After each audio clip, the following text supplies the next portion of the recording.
Welcome to this special episode of the Wake Up with Gratitude podcast. I'm your host, Julie Boyer, and we're in week 2 of 30 ways to practice gratitude for the month of November.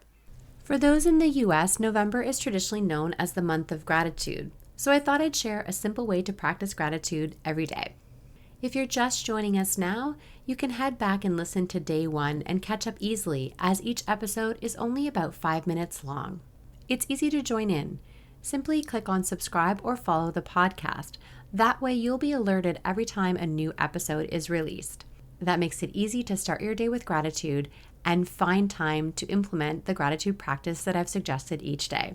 Let's get started with today's gratitude practice. We're 10 days into the month of November, and I can't believe we're already a third of the way through this beautiful month of gratitude. Before we get into sharing what today's gratitude practice is, I wanted to share a small milestone with you. Turns out that yesterday was the 200th episode published on the podcast. I hadn't been counting these short episodes, but it turns out that the podcast app doesn't really care whether your episodes are 5 or 45 minutes long, they still count them as an episode. Yesterday marked 200 episodes of the Wake Up with Gratitude podcast. I started this podcast almost 3 years ago in December of 2019. And I'm so grateful for what I've been able to share with all of you over these past 3 years. This 30 days of posting every day is something new for me. I hope that you're learning something new about gratitude every day when you listen in. Today, I want to talk about using affirmations of gratitude. I learned about the power of affirmations from Louise Hay. She wrote an incredible book called You Can Heal Your Life. If you haven't picked up a copy of that book, I highly recommend you get your hands on it. I'm lucky enough to have one of the early editions. Affirmations can be helpful when that little voice in our head is telling us that we're not good enough or we're not worthy. When we use affirmations on a regular basis, it helps to switch that voice in our head to one that is much more kind to ourselves. You and I both know that the voice inside our head isn't always the kindest, and the things that we say to ourselves are things that we would never say to other people.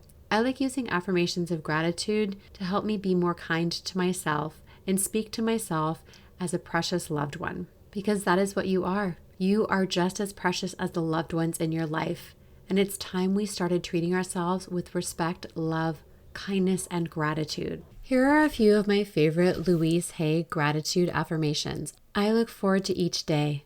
I am grateful for each moment. I express gratitude and thanksgiving every day and in every way. Doing so is an important part of my life. All is well in my world. I am grateful for my healthy body. I love life. I live each day with passion and purpose. I am grateful to be alive. I am wealthy and successful in all I do. I deserve happiness, abundance, and prosperity. I am totally confident, and I accomplish my goals with ease. I am ready to be healed. I am willing to forgive. All is well. My mind and body are in perfect balance.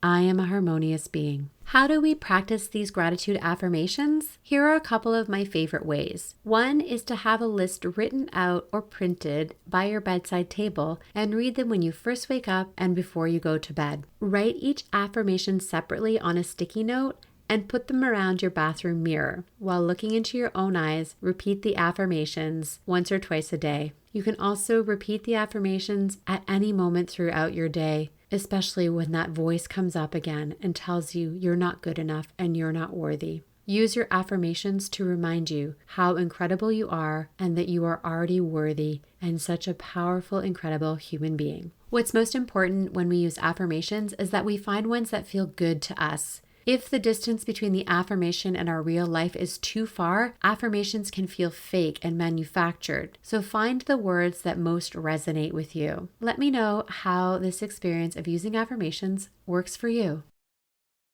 This completes today's gratitude practice. Make sure that you are subscribed or following the podcast to get alerted when the next day's lesson is posted. I have a favor to ask. Have you been enjoying this experience? If the answer is yes, I'd love for you to leave a rating and potentially a short review of the podcast on your favorite app. This helps other people find the podcast as well, and I love reading your comments. It would mean so much to me if you would take a couple moments to do so. Even better, why not share this podcast with a friend and invite them to join you for the rest of the 30-day experience? Thanks, friends, and I'll see you tomorrow for the next episode.